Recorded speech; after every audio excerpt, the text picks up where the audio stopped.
Well, welcome to my Iftar. And Iftar is actually a very special celebration. It's when we break our fasts during Ramadan. Mm-hmm. This year is actually not your traditional South Asian Iftar. Okay. I'm actually cooking a silk root Iftar, Okay. but it's a mixed silk root. Pretty much, we're going to have rice pilaf and kofta. Kofta are meatballs, spicy meatballs. So we're going to get started with the pilaf, rice pilaf. In South Asia, in many languages, we call it pulao. In Farsi, Pashto, they call it polo. And in English, they call it pilaf. All right. Have you already made your rice?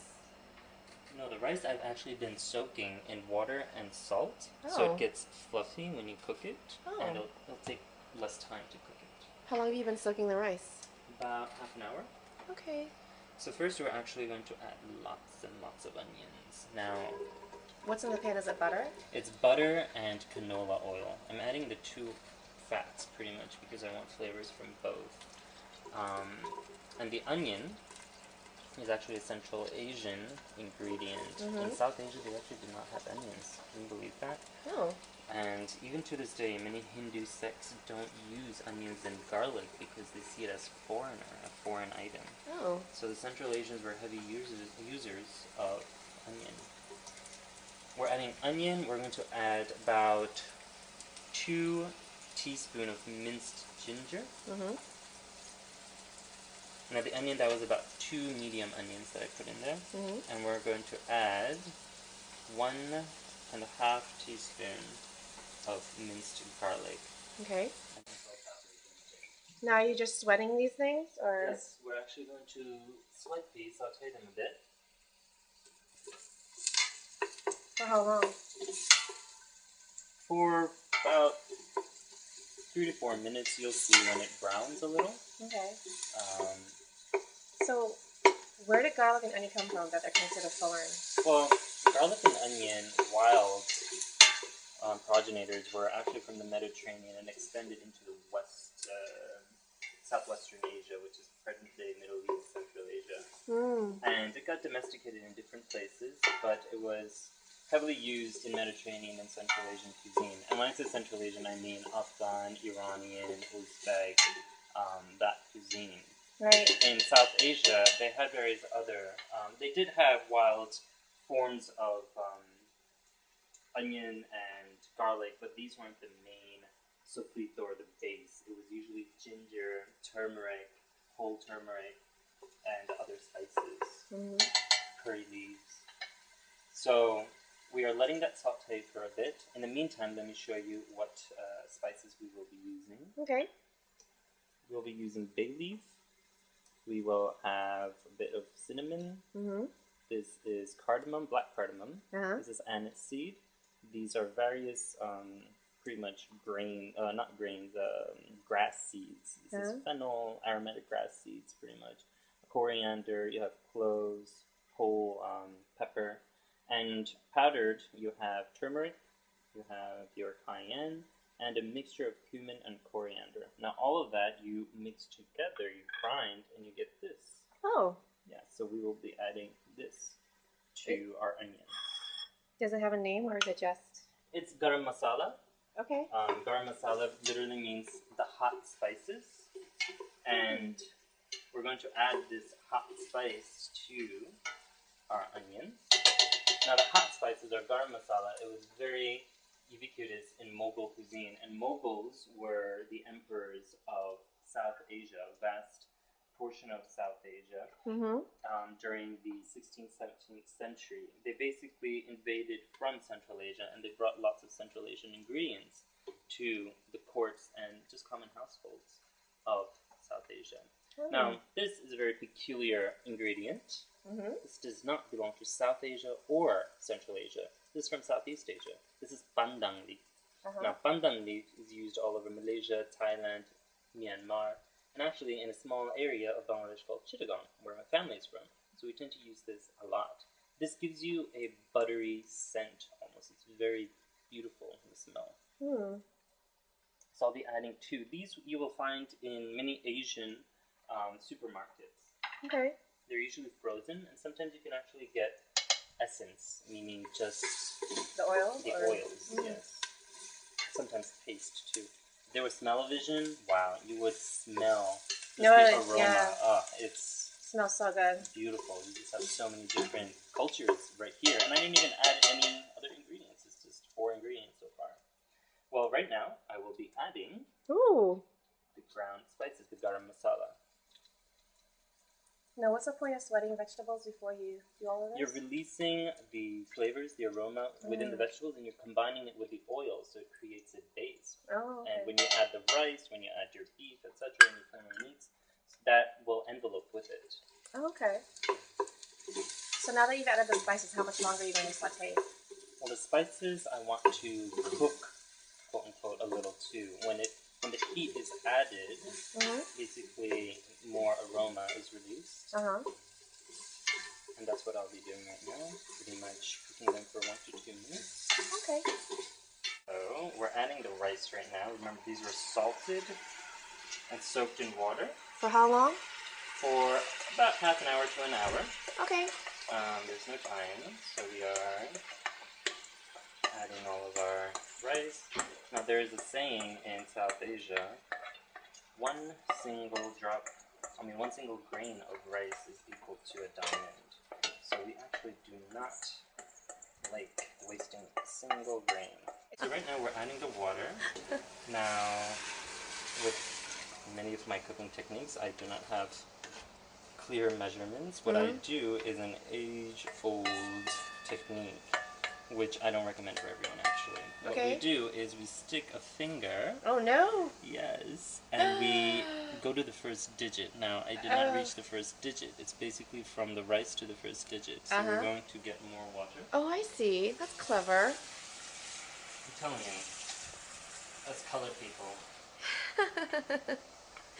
When you got no spoons and forks, you use what you got, your hands. Perfect. Oh, so, fascinating. Yes. Mix it. So we're actually going to let this boil. For how long? We're going to let it until it boils, and after that we will let it simmer. So it'll probably start boiling in 5 minutes. Okay, then how long do you let it simmer?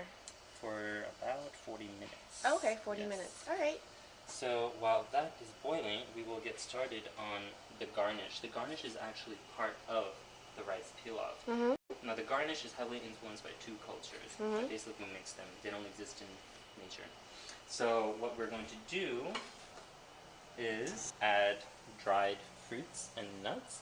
So this is the Persian element to it.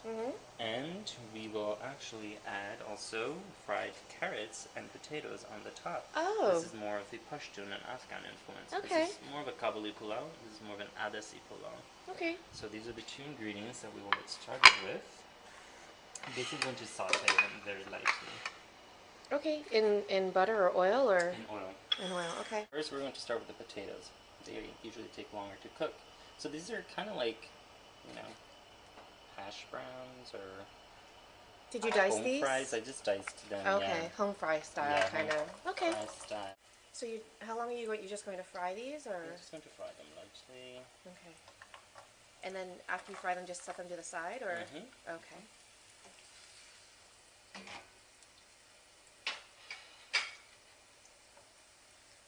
Now you said you're making 2 different garnishes. Are you going to fry them separately too? No, we're actually going to add them. Okay. First I'm just going to do the potatoes. As I said, they take a little while. Okay. They'll all be in the same pot. So. Did you just salt them? Yes, I salted them. Let them cook a bit. And remember, this is on high heat. Okay. Was the salt to taste or to draw out the moisture? Salt to taste. Oh, okay. So when that cooks, let me explain to you where potatoes came from. Ooh. Yes. Now, actually, first carrots. Carrots are also pretty Mediterranean/Central Asian of ingredients. Okay. But potatoes are from the other side of the world. They're from the New World. They are from what is present-day Bolivia and Peru, in the high Andes. In Bolivia and Peru, they have over 5,000 varieties of potatoes. Now, potatoes were spread throughout the world through the Portuguese and Spanish traders, and eventually found its home in South Asia. And the names for potatoes is very interesting if you look at it worldwide. The word potato in English comes from patata, or batata, from indigenous languages from South America. But elsewhere, the names are pretty interesting. For example, in French, pomme de terre, which means apple of the earth. And then in Farsi, it's seed zamini, which also means apple of the earth. And then in South Asia, they're known as aloo. And aloo actually is most likely from peach, because in Farsi and still in Urdu and other South Asian languages, the word for peach is aloo. So aloo bukhara, etc.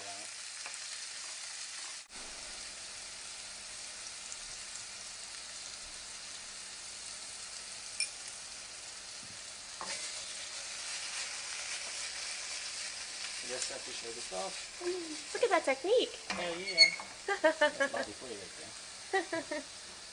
Now, why are there two different cuts on the carrots? That is because I just had a moment with myself where I was like, you know what? Nature is very different, very variated. Why should I make all these carrots look the same? You know? Actually, no, one's for the salad and one's for this. That's what it's I'm going to add a little bit of cinnamon. Oh, wow, cinnamon? We'll give it a little sweet touch to it.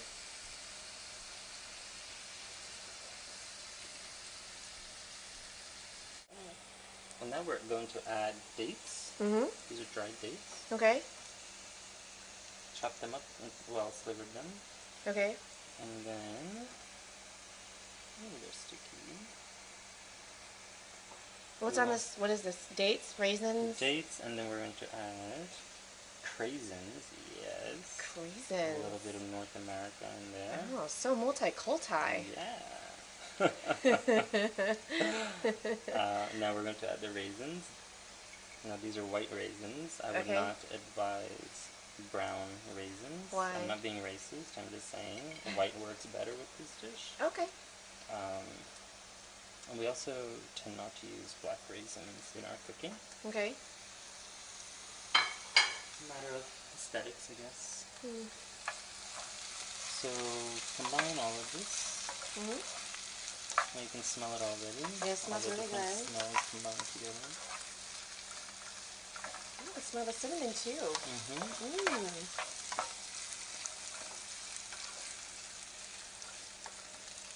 So we're just going to add a little bit more salt to this. Okay. And then how long will this saute? We'll cover it and we'll let it cook actually for a bit on medium heat so all the flavors come together. Okay. There we go. Well, we forgot to record the ending. Basically, you layer the cooked rice and the cooked garnish, and then you serve with the kofta. Enjoy!